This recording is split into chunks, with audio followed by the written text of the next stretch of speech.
John 14:6. Sulat ni John. Sinabi ni Jesus, "Ako ang daan, ang katotohanan, at ang buhay. Walang makaparuroon sa Ama kundi sa pamamagitan ko." Yan. So, wala pong makakapunta sa Ama kundi sa pamamagitan ng ating Panginoong Jesucristo. So, noong panahon po nila, ay talagang ang paraan po lang po na makapunta sa Diyos Ama ay sa kanyang pamamagitan. Okay, ano ba yung gagawin ko nila? Maniwala po sa kanya, and then paniwalaan po yung gospel, ang tawag doon, ang sabi niya, malapit na po ang kaharian ng Diyos. Magpabautismo, ayan. So, yun po yung kaligtasan noon na sinasabi po dito. And then, sa ngayon po, sa pamamagitan pa rin niya. Paniwalaan lang po natin ang kanyang ginawa sa krus. So, yun po ang kaligtasan na sinasabi po na wala akong ibang kaligtasan kundi sa kanyang pamamagitan lamang. So, mayroon tayong 4 na aaralin po dito. So, yung number 1, paghahanap ng kaligtasan. Ayan, paghanap po ng kaligtasan. So, letter A, noong nakarang linggo, napatunayan natin ang lahat sa ilalim ng kasalanan. Sa Roma 3 po yun. So, sinasabi niya doon na lahat po ay nagkasala at walang sino man nakaabot sa kaluwalhatian ng ating Panginoong Jesucristo. Sayin po natin yung sa Roma 3. Roma 3 verse 9 to 10. Roma 9 to 10. Sabi niya, ano nga tayo bagay lalong mabuti kaysa kanila? Hindi. Sa anumang paraan, sapagkat ating kapwa isinasakdal na muna ang mga Hudyo at ang mga Grigo, na silang lahat ay sa ilalim ng kasalanan. Ayan. So, Hudyo man o Grigo, nasa ilalim ng kasalanan. Okay? Gaya ng nasusulat, walang matuwid, wala kahit isa.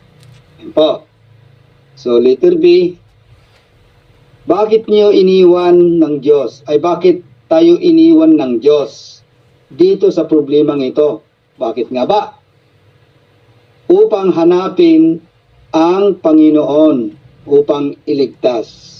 And so, ang gusto po ng ating Panginoon ay talagang hanapin po natin siya. Hanapin natin po siya para iligtas po tayo. Okay, tignan nga natin yung Gawa 17:27. Gawa. Acts 17:27. Okay, basahin po natin. Upang kanilang hanapin ng Diyos, baka sakaling maapuhap nila siya at siya'y masumpungan, bagaman hindi siya malayo sa bawat isa sa atin. O, yun po. So, upang kanilang hanapin ang Diyos. Kaya bakit po tayo iniwan sa problema ng kasalanan? Para hanapin po natin ang Diyos. Walang humahanap sa Diyos. Ayan, dati po kasi karamihan talaga walang humahanap sa Diyos. Okay? Walang humahanap po sa Diyos upang iligtas. Roma 3:11. Roma 3:11.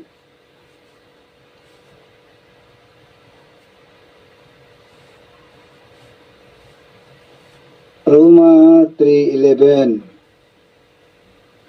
At samantalang siya ay nakahawak kay Pedro at kay Juan, ay nagsitakbong sumasama sa kanila ang buong bayan sa tinatawag na portiko ni Salomon, na lubhang ng gigilalas.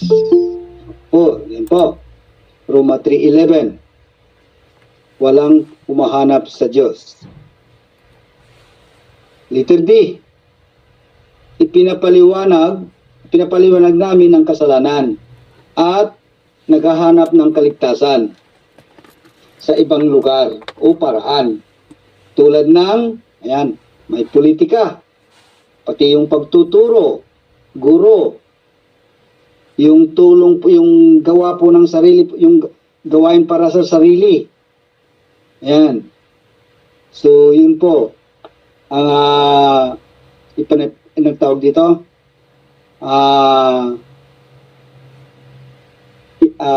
Ipinapaliwanag namin ang kasalanan at naghahanap ng kaligtasan sa ibang lugar. So marami pong naghahanap ng kaligtasan. Dami po. Sa mga religion na lang, ang dami. Hindi po nila alam ang katotohanan. Okay? So letter A, sinisikap nating itama ang problema. So marami pong sumisikap na itama ang problema. Ano po yung problema? Yung kasalanan na walang Diyos. Yan. Sa Roma 1:22-23. Roma 1:22-23. Ang mga nangagmamarunong ay naging mga mangmang. 22-23. 23, at pinalitan nila ang kaluwalhatian ng Diyos na hindi nasisira ng isang katulad ng larawan ng tao na nasisira, at ng mga ibon, at ng mga hayop na may 4 na paa, at ng mga nagsisigapang. So yun po, yung dami pong nagsusumikap na itama ang problema. Okay, yung kasalanan na walang Diyos.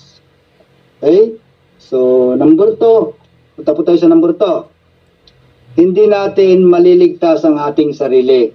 So alam natin yan, na hindi po natin kaya na iligtas ang ating sarili sa pamamagitan ng ating sarili, gawa o anumang bagay, religion, yan.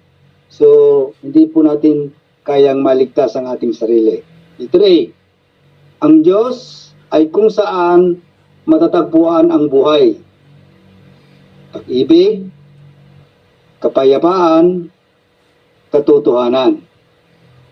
Letter B, ang ating sarili mayroong kamatayan, puot, galit, paghihirap, malisya, panlilinlang, at kamangmangan.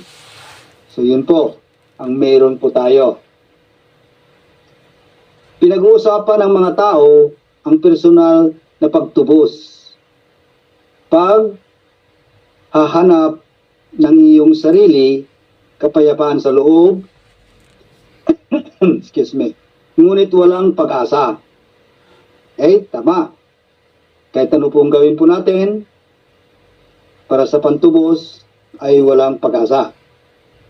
Ang kasalanan ay hindi lamang problema para sa atin. Ito ay problema para sa iba. Ito ay laban sa Diyos. So ang kasalanan ay laban sa Diyos. Awit chapter 51 verse 4. Awit. Psalm. Awit 51:4.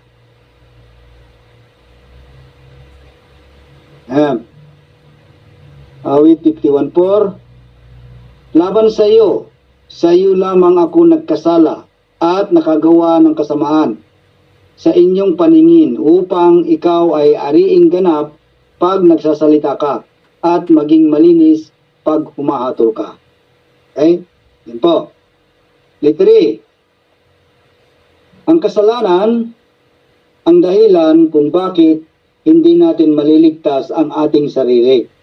Lahat ay nangangailangan ang Diyos upang iligtas.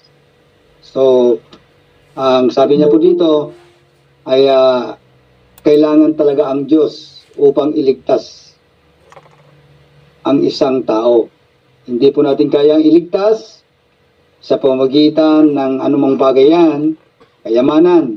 Wala po. Hindi natin kayang bayaran yan. Okay? Isaiah 12:2. Tingnan natin. Isaiah 12:2. Okay? Narito. Diyos ay aking kaligtasan. Okay? Ako'y titiwala at hindi ako matatakot sapagkat ang Panginoong si Jehovah ay aking kalakasan at awit at siya ay naging aking kaligtasan. Mayroon pa sa Isaiah 43. Isaiah 43.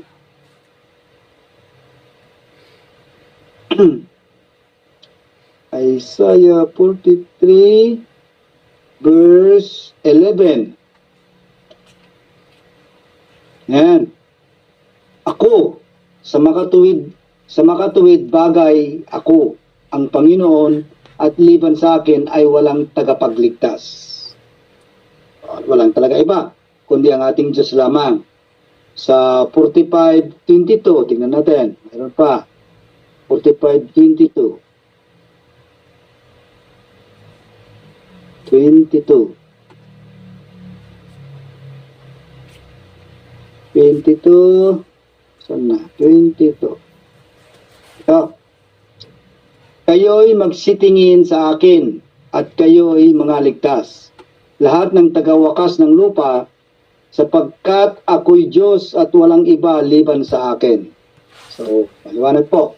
Walang iba na tagapagligtas na pwedeng makapagligtas kundi ang ating Diyos. Okay? Walang ibang makapagliligtas sa iyo.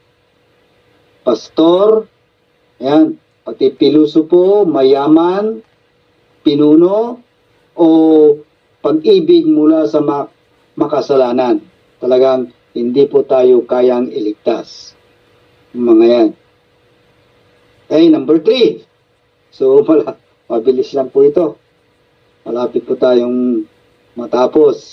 So, number 3. Mga kinakailangan para sa kaligtasan. Ito na po ang kailangan para tayo po ay maligtas. 3. Paano naliligtas sa araw ng paghuhukom ng Diyos? Ayan. Ito po. 1. Iwasan ang tagapaghiganti.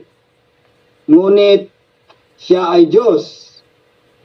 So, paano maliligtas sa araw ng paghuhukom ng Diyos? Iwasan po natin yung tagahukom, yung tagapaghiganti.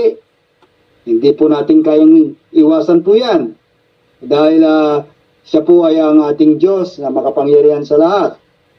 At hindi mo matatakasan. Ayan, hindi po natin kayang takasan yan. Kahit anong gawin po natin.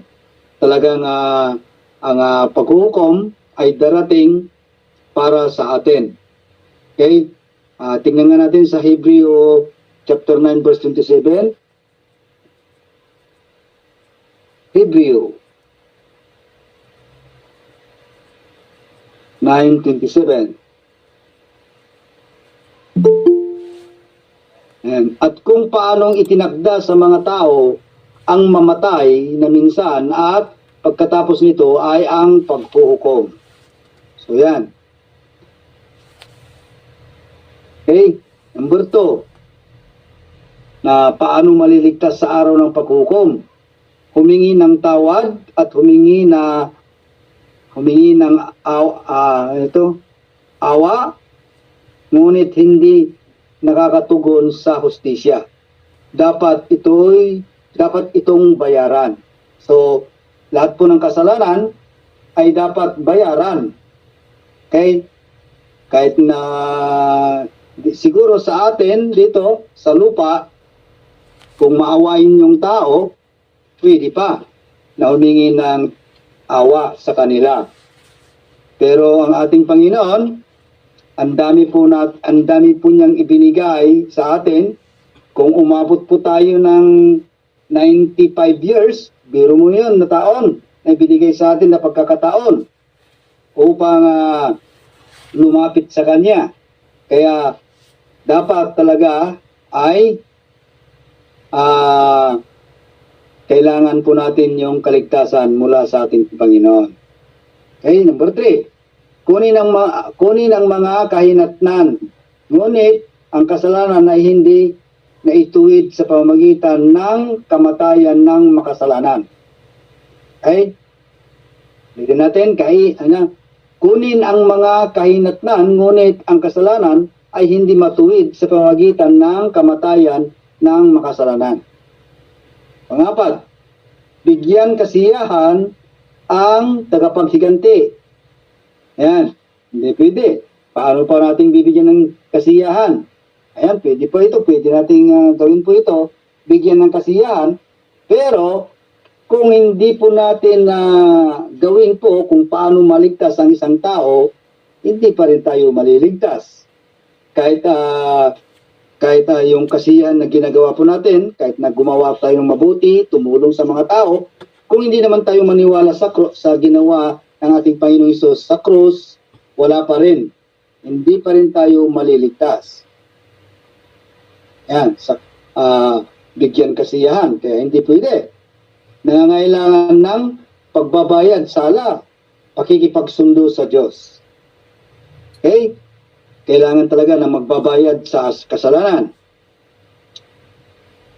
Okay, so sa letter B tayo. Ang kasiyahan ay dapat na walang kasalanan. Makapagpapawalang sala sa kasalanan. Kung hindi ito tumutubos. Yan. Ang kasiyahan ay dapat bigyan kasiyahan ang matuwid na paghatol laban sa kasalanan. Kamatayan. Yan po ang hatol, kamatayan. Ang kasiyahan ay dapat para sa lahat ng iba pa na ito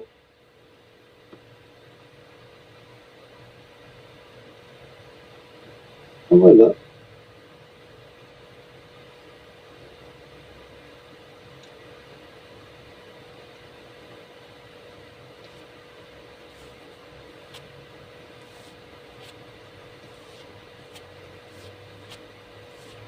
Yan po, nawala. Ayan. Liters, yan. Letter C na po tayo. Ang kasiyahan ay dapat bigyan kasiyahan ang matuwid na paghatol laban sa kasalanan ng kamatayan. So, letter D. Ang kasiyahan ay dapat para sa lahat ng iba pa na ito ay hindi sapat upang isip.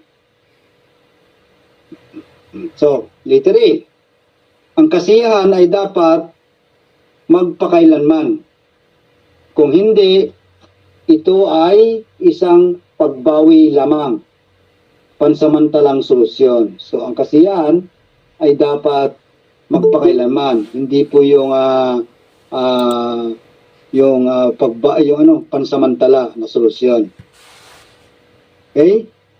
So, letter F. Ang kasiyahan ay dapat magkaroon ng buhay pagkatapos ng kamatayan. Kung hindi, ay walang pag-asa. Okay? Letter G.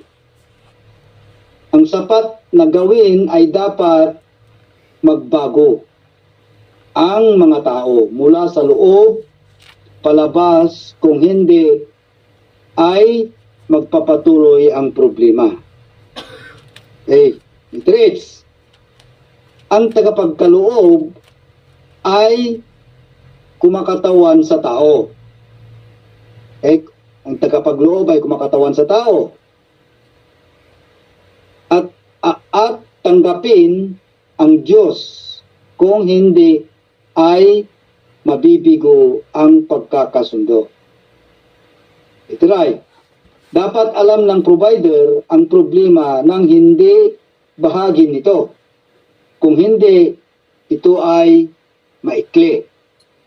Letter G, ang tagapagkaloob ay dapat nasa Diyos dahil walang mabuti kundi siya ang maliligtas. So may solusyon, may conclusion dito. Walang pagbabayad sala na maibibigay ang mga makasalanan ay hindi maaring makakabuti. Isaiah 64. Tingnan natin yung sinasabi ng Isaiah 64. Isaiah 64. Isaiah 64, 5 to 7. Yan, Isaiah 64, 5 to 7. Yung sinasalubong siya na nagagalak at gumagawa ng katwiran, yaong nagsi-alaala sa iyo sa iyong mga daan, narito, ikaw ay napuot at kami ay nagkasala. Napasa kanila kaming malaong panahon at maliligtas baga kami. 6. Sapagkat kaming lahat ay naging parang marumi at ang lahat naming katwiran ay naging parang basahang marumi at nalalantang gaya ng dahon kaming lahat at tinatangay kami ng aming kasamaan na parang hangin. 7. At walang tumatawag ng inyong pangalan na gumigising upang manghawak sa iyo, sapagkat ikinubli mo ang iyong mukha sa amin at iyong pinugnaw kami sa aming mga kasalanan. So yun po ang conclusion. So letter K, pinapahayag ng Biblia na ang tanging tagapagligtas ay si Jesucristo. Yan. So, ipinapayag ang Biblia na ang tanging tagapagligtas, walang iba ang ating Panginoong Jesucristo. 1 Timothy, chapter 2, verse 3 to 7. 1 Timothy, chapter 2, verse 3 to 7. Ito'y mabuti at nakalulugod sa paningin ng Diyos na ating tagapagligtas, na siyang may pag-ibig na ang lahat ng mga tao'y mga ligtas at mga kaalam ng katotohanan. Sapagkat may isang Diyos at may isang tagapamagitan sa Diyos at sa mga tao, ang taong si Jesucristo. 6. Na ibinigay ang kanyang sarili na pangtubos sa lahat na pagpapatutuong mahahayag sa sariling kapanahunan. 7.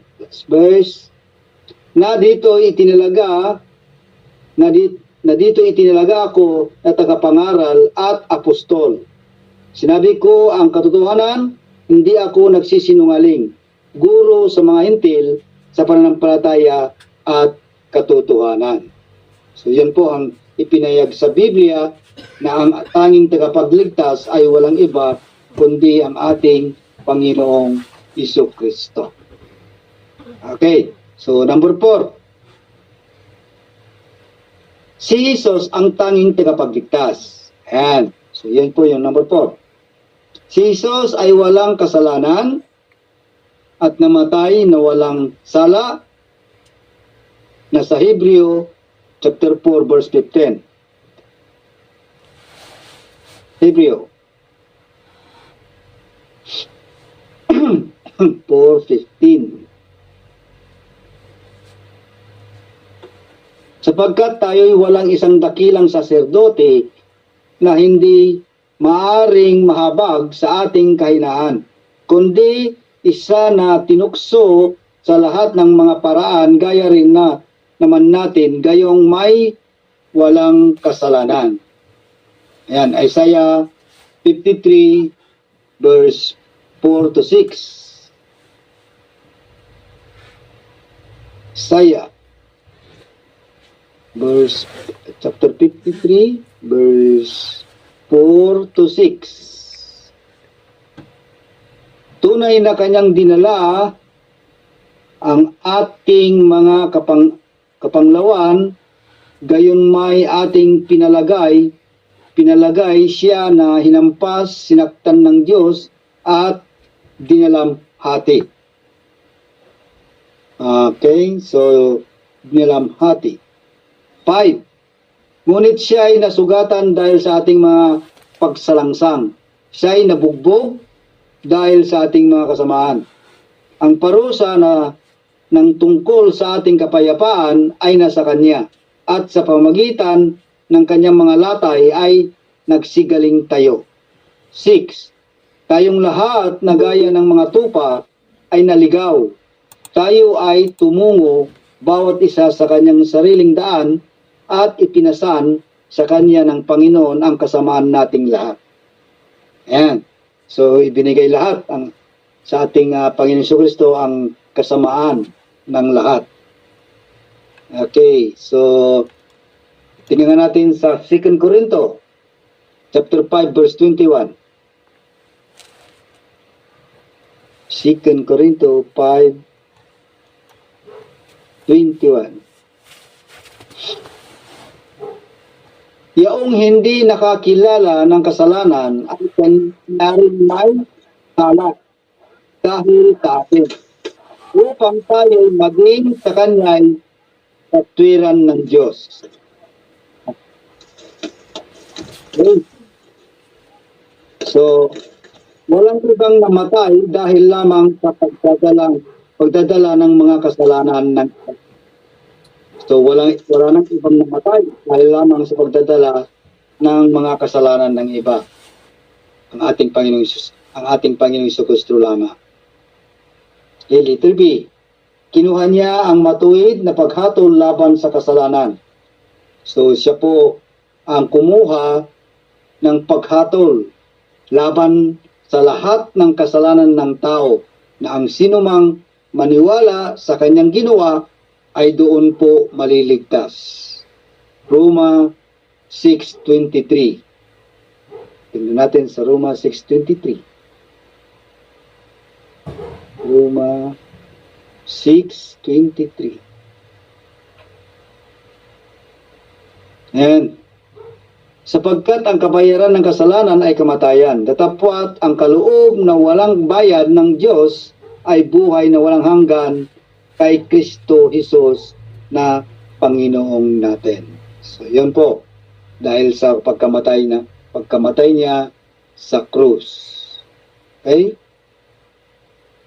Kinuha niya ang hatol. Dapat na sana tayo po ang hatulan dahil tayo po ang makasalanan, pero kinuha niya lahat sa pamagitan ng kanyang pagdurusa, paghagupit, pinatay sa krus, na sana tayo po ang ipapako sa krus. Hebreo 2:14. Hebreo 2:14.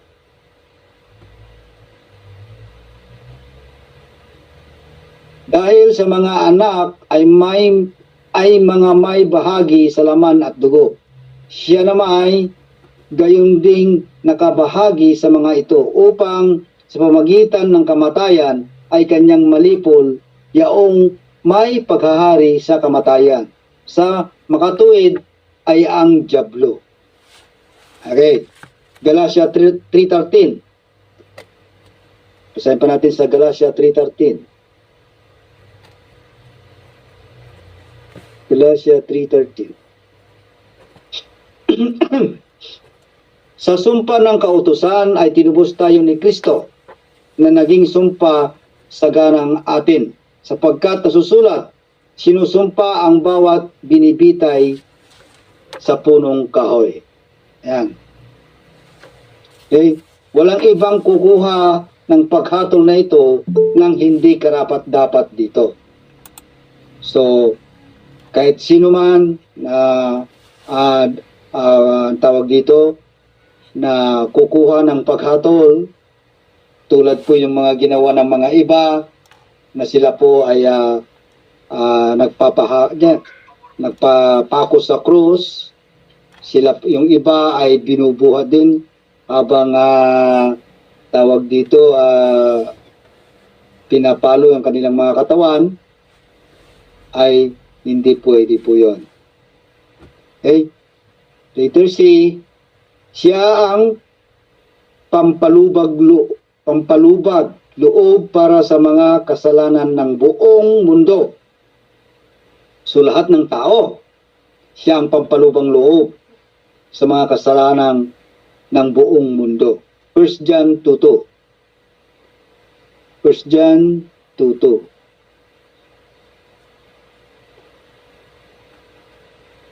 At siya ang pangpalubag loob sa ating mga kasalanan, at hindi lamang sa ating mga kasalanan kundi ng buong sanlibutan din naman. Ayan, Hebreo 2:9. Mayroon pa sa Hebreo 2:9. Hebreo 2:9. Kundi nakikita natin ang ginawang mababa ng kaunti kaysa mga anghel. Sa makatuwid ay si Jesus, na dahil sa pagbata ng kamatayan ay pinutungan ng kaluwalhatian at karangalan, upang sa pamamagitan ng biyaya ng Diyos ay lasapin niya ang kamatayan dahil sa bawat tao. Okay? Walang ibang nakapagbibigay kasiyahan para sa mga kasalanan ng iba. Namatay siya para sa atin. Yan, walang iba talaga, kundi siya lang. Okay? Namatay siya para sa atin. 1 Corinto 15:3-4. 1 Corinto, ito na po yung message of the cross. Si Kristo ay namatay dahil sa ating mga kasalanan ayon sa mga kasulatan. At siya ay inilibing at siya ay muling binuhay ng ikatlong araw ayon sa mga kasulatan. So ito po yung message of the cross. Dito lang po tayo maliligtas kapag pinaliwalaan natin na siya po ay namatay dahil sa ating mga kasalanan. At ganoon din po, kapag hindi po natin marati, kapag wala pa ang rapture, tayo po ay mamamatay, ililibing, and then sa pagdating ng rapture, tayo po ay bubuhayin at makakasama po natin ang ating Panginoong Jesucristo magpakailanman. At dalhin po tayo sa langit. Dahil tayo po ay mamamayan ng langit. Hindi po tayo mamamayan ng lupa. Tagalangit po tayo. At kapag naniwala po tayo sa kanyang ginawa, ay matatakan po tayo. Wala na pong makakaagaw po sa atin. 1 Corinto 1:13. Ano pa? Ibinilang po tayong mga anak. Binilang po tayong kaibigan. And then, ginawa po tayo ng katawan ng ating Panginoong Jesucristo. So, kapag ito po ang ating paniniwalaan, wala na pong makakaagaw po sa atin. Talagang kanya niya po tayo, ng ating Panginoon. Little D, ang kanyang hain para sa makasalanan ay mabisa, magpakailanman. Ayan. Hain para sa makasalanan ay mabisa, magpakailanman. Hebreo 10:12-14.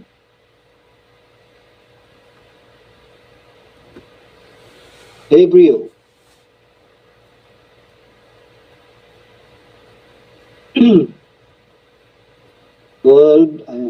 Hebreo 10:12-14. 12. 10. Hebreo 10. 12-14.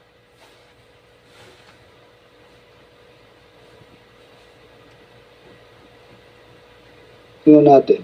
Parang mali . Sige, tingnan natin yung Hebreo 12:14. Hebreo.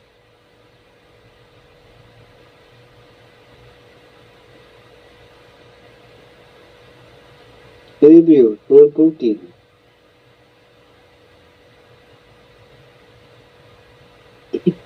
Sundin ninyo ang kapayapaan sa lahat ng mga tao at ang pagpapakabanal na kung wala ito ay sinuman ay di makakita sa Panginoon. Okay? Walang ibang makakagawa ng isang gawain sapagkat magpakailanman ng walang pagiging walang hanggan. Okay? Dito So malapit na po tayo. Dito si Jesus bumangon mula sa mga patay upang magbigay ng pag-asa sa buhay na walang hanggan sa lahat. So, kung hindi po nabuhay ang ating Panginoon, ano naman kaya ang kainan po yung kanyang ginawa? Wala po, parang wala tayong pag-asa na mabuhay din.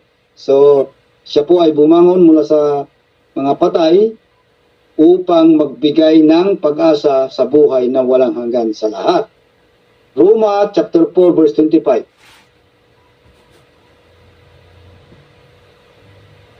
4:25. Na ibinigay dahil sa ating mga kasuwayan at binuhay na mag-uli sa ika-aaring ganap natin. Ayan. Ika-aaring ganap natin. Meron pa sa 6:23. Roma 6:23. Ano natin? Kung tama, parang hindi tama ito. 6:23. Na nalaman natin ng ating datihang pagkatao ay kalakip niyang napako sa krus upang ang katawan sa larin ay mangiba at nang sa gayoy huwag na tayong maalipin pa ng kasalanan. Ayan, tama. Wala nang iba pa ang nabuhay mula sa mga patay na may kapangyarihan sa buhay na walang hanggan. Itref, si Jesus ginawang espiritong nagbibigay buhay, na nagbibigay ng kaligtasan sa pamamagitan ng pananampalataya. 1 Corinto 15:45. 1 Corinto 15:45. Gayon din naman nasusulat, ang unang taong si Adam ay naging kaluluwang buhay. Ang huling Adam ay naging espiritong nagbibigay ng buhay. Okay? Tama. Walang ibang ginawang espiritong nagbibigay ng buhay upang manahan sa ating puso sa pamamagitan ng pananampalataya. Efeso 3:17. Efeso 3:17.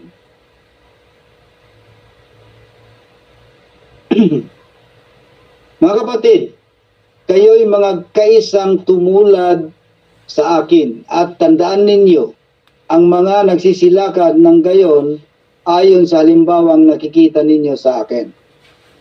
Ayan. Liturgy. Si Jesus, isang taong tinanggap ng Diyos. Gawa, chapter 2, verse 22 to 24. Gawa, Acts 2, 22 to 24.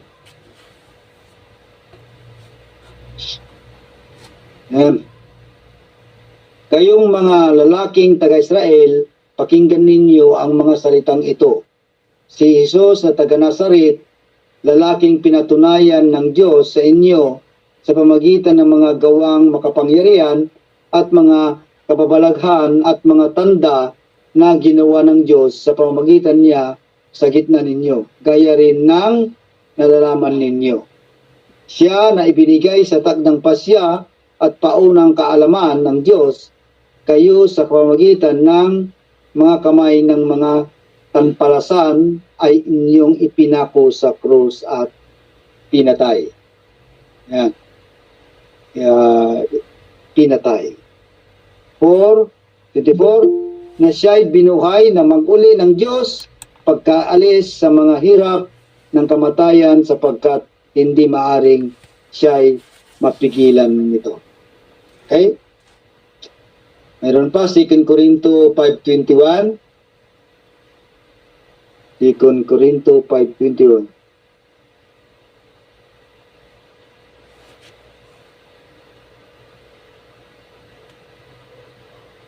Yung hindi nakakilala ng kasalanan ay kanyang inaring may sala dahil sa atin, upang tayo'y maging sa kanya'y katwiran ng Diyos. Okay, liwanag. Matthew 1:18-25. Basahin natin lahat. Matthew 1. Okay. Sandali po, mamamatay na po itong cellphone ko. I-charge ko lang.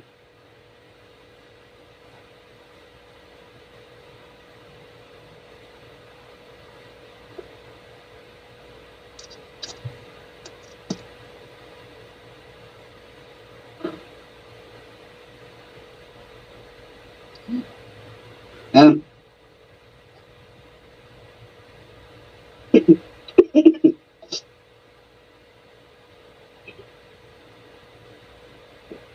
Juan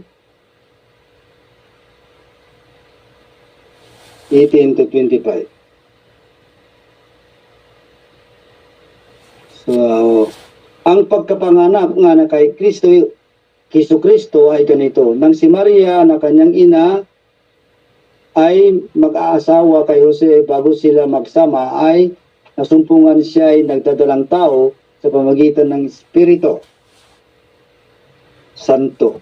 At si Jose na kanyang asawa palibhas ay lalaking matuwid at ayaw na ihayag sa madla ang kanyang kapurihan ay nagpasyang hiwalayan siya ng lihim.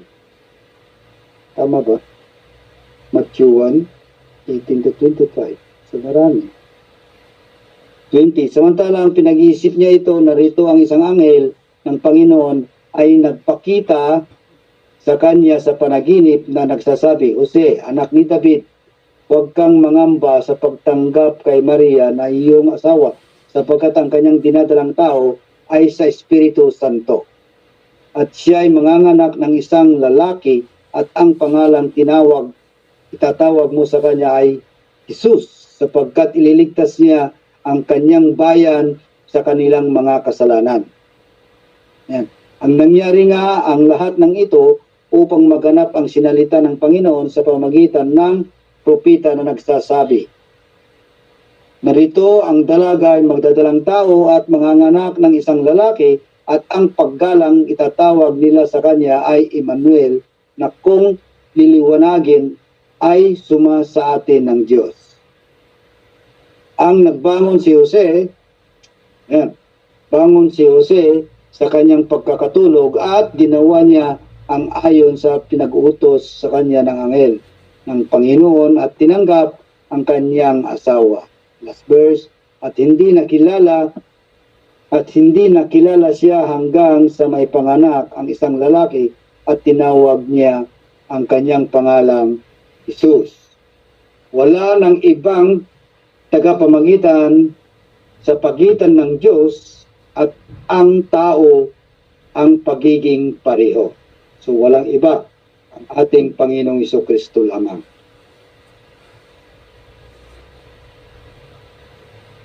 Si Jesus ay Diyos sa laman, isinugo mula sa langit. John 3:1.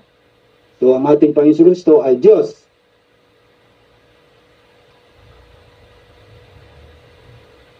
John 3:1.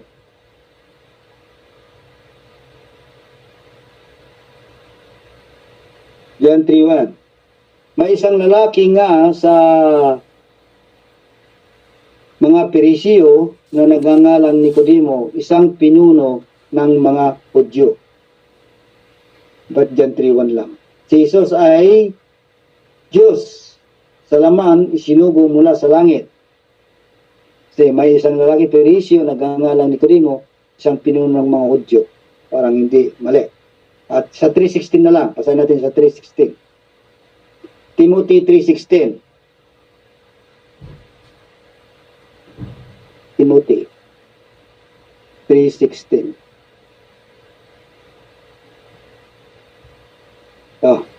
At walang pagtatalo, dakila ang hiwaga ng kabanalan. Yaong nahayag sa laman, pinapaging banal ng Espiritu, nakita ng anghel, ipinangaral sa mga bansa, sinampalatayanan sa sanlibutang tinanggap sa itaas sa kaluwalhatian. Matthew 19:17, basahin pa natin. Matthew 19:17.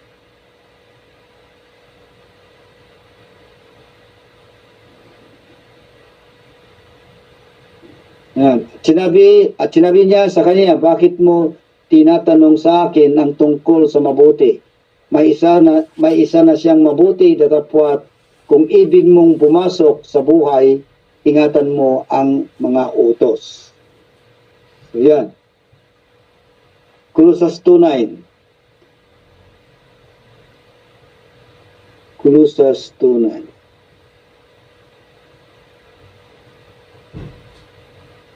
Sapagkat sa kanya'y nananahan ang buong kapuspusan ng pagka-Diyos sa kahayagan ayon sa laman. So talagang ang ating Panginoon ay nananahan ang buong kapuspusan ng pagka-Diyos.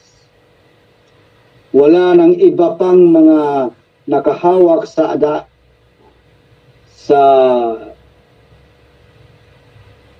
ng pagiging Diyos na bumibisita sa atin. So literal, ginawa ni Jesus ang lahat ng kailangan para iligtas ang makasalanan. Ginawa niya ang lahat. Roma 4:25. Ginawa lahat ng kailangan upang iligtas ang mga makasalanan. Yan. Roma 4:5.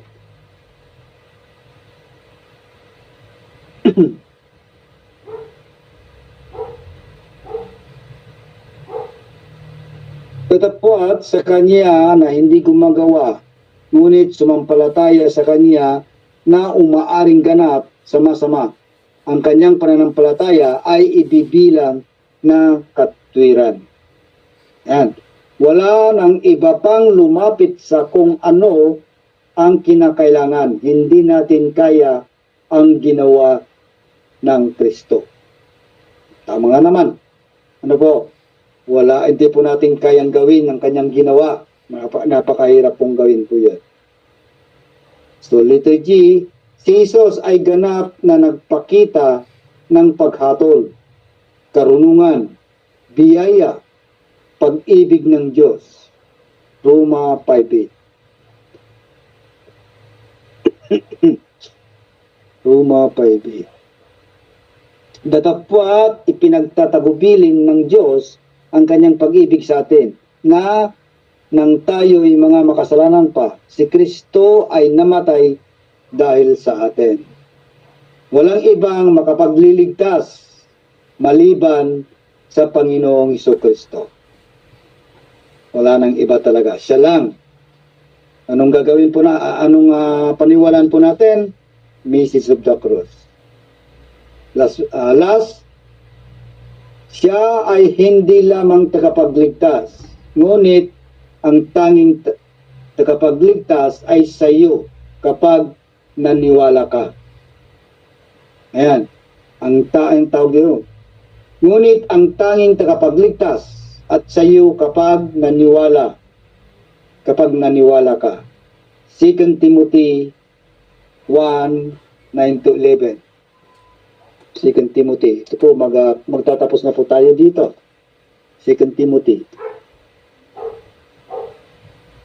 2 Timothy chapter 1, verse 9-11.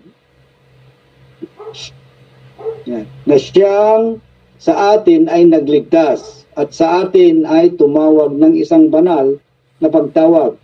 Hindi ayon sa ating mga gawa, kundi ayon sa kanyang sariling akala at biyaya na ibinigay sa atin kay Kristo Jesus buhat pa ng mga panahong walang hanggan.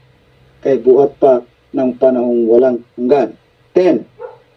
Ngunit ngayon ay nahayag sa pamamagitan ng pagpapakita ng ating tagapagligtas na si ni Kristo Jesus, na siyang nag-alis ng kamatayan at nagdala sa liwanag ng buhay at ng walang pagkasira sa pamamagitan ng Ebanghelyo.